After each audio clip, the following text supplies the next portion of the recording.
कुंभकर्ण ने विभीषण को भी साक्षात्कार कराया कि उसने कैसे धर्म के विरुद्ध काम किया है।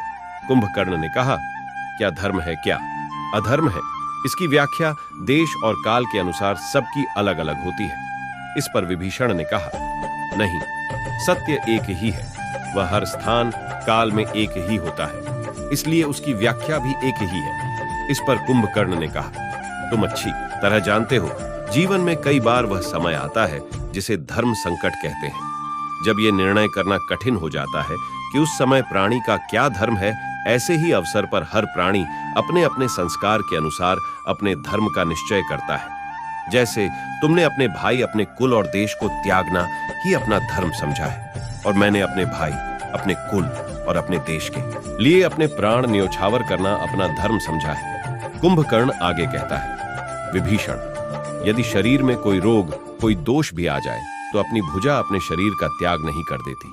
भाई भुजा होता है, तूने भैया से अलग होकर उनकी एक भुजा काट दी है। यदि उनकी पराजय हुई तो उनकी पराजय का कारण तू होगा। तू कुंभकर्ण ने कहा, हाँ, मैं उनसे, रावण से सहमत नहीं हूं। अरे विभीषण, जिसे तू धर्म कह रहा है, उससे बड़ा अधर्म कुछ नहीं हो सकता। आने वाली पीढ़ी तुझे कितना बड़ा धर्मात्मा या राम भक्त क्यों न माने, लेकिन अपने कुल, अपने देश और अपने घर से विश्वासघात करने के लिए कभी सम्मान की दृष्टि से नहीं देखा जाएगा। अरे जिनसे मित्रता की है, उनके आचरण से कुछ शिक्षा ली होती।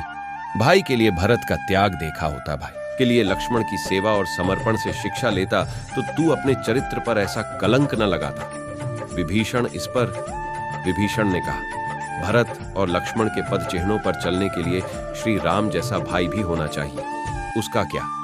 इस पर कुंभकर्ण ने कहा, अरे अच्छे के साथ तो सभी अच्छे रहते हैं, फिर भाई और भाई का रिश्ता क्या? इस युद्ध में क्या भैया अकेले ही मर जाएंगे? इस युद्ध में मरने वाला कोई और भाई नहीं होगा। अरे दृश्य तो वह होगा जहां रावण का मृत शरीर होगा, उसके चारों ओर उसके भाइयों, उसके पुत्रों के मृत शरीर उसकी शोभा बढ़ा रहे होंगे, जिसे देखकर देवता भी मस्तक झुका लेंगे।